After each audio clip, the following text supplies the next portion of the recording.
চট্টগ্রামে হাসপাতাল থেকে 11 দালালকে আটকের পর দণ্ড। হাসপাতালে বিভিন্ন ওয়ার্ডের সামনে দাঁড়িয়ে রোগীদের হাতে থাকা চিকিৎসকের ব্যবস্থাপত্র নিয়ে টানাটানি করেন তারা। কখনো আবার সরকারি হাসপাতাল থেকে রোগী ভাগিয়ে বেসরকারি হাসপাতালে নিয়ে যেতে স্বজনদের সঙ্গে দেন দরবার করেন।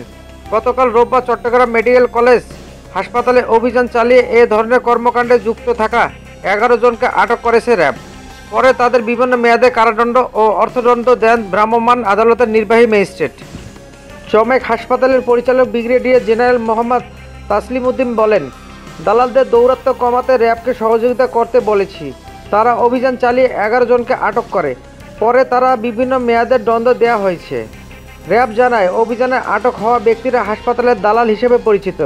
বিশেষ করে তারা হাসপাতালের প্রসূতি বিভাগ, অর্থোপেডিক বিভাগ ও সার্জারি ওয়ার্ডের সামনে দাঁড়িয়ে চিকিৎসকের ব্যবস্থাপত্র নিয়ে টানাটানি করে।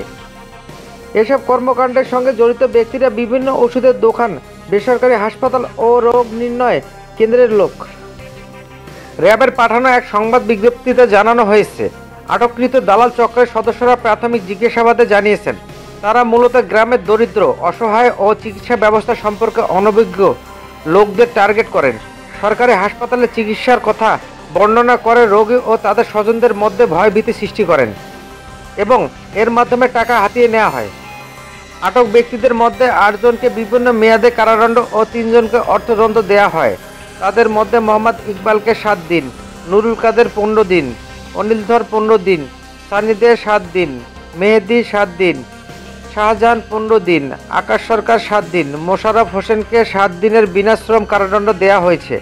এছাড়া ইফতেখার ও বোরহানকে 1000 টাকা করে এবং আব্দুর রহিমকে 500 টাকা জরিমানা করা হয়েছে।